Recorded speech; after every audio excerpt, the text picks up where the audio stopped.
শীত পড়েছে আর লাউ পাতায় মাছ ভাপা খাবো না তাই কখনো হয়। এখানে দেখুন লাউ পাতা নিয়েছি আর এখানে হচ্ছে জিরে, আদা আর কাঁচা লঙ্কা দুটো খুব ভালো করে মিশিয়ে নিয়ে পরিমাণ মতো নুন আর এখানে অনেকটা পরিমাণে হলুদ আর এখানে দেখুন 1 কাপ মতো সর্ষের তেল দিয়েছি, তবে সর্ষের তেলটা একটু রেখে দিয়েছিলাম, পরে অবশ্য লাগলে নিয়ে নেব।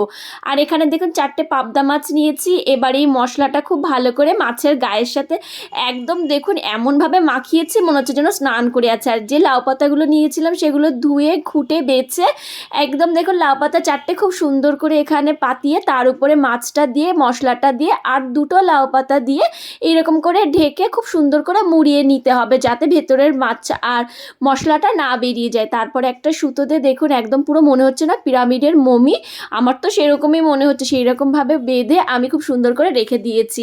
তো একটা একটা করে এখানে 4টে মাছ আমার এখন রেডি হয়ে গেছে। তো এবার একটা প্রেশার কুকারের ভেতরে একটু তেল দিয়ে যে লাউ পাতার ভেতরে মাছগুলো রেডি করেছিলাম সেগুলো দিয়ে আর এটা দেখুন একটু ওপর থেকে নুন ছিটিয়ে দিয়েছি আর একটু জল ছিটিয়ে দিই, তারপরে প্রেশার কুকারের ঢাকনাটা দিয়ে মানে ঢাকনাটা লাগাইনি আলগাই রেখেছিলাম। তো দেখুন এখানে আমার মাছ ভাপাটা রেডি হয়ে গেছে। এটা না খুব সহজে হয়ে যায় আর এটা খেতে এত টেস্টি হয়, খুব কম সময় লাগে।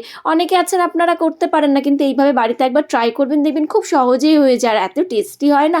তো আজকে আমি খুব সহজ পদ্ধতিতে মাছ ভাপাটা আপনাদের সাথে শেয়ার করলাম। আপনাদের কেমন লাগলো অবশ্যই কমেন্ট করে জানাবেন আর ভালো লাগলে আমার চ্যানেলটি সাবস্ক্রাইব করে দেবেন। তো আজকের মতো টাটা।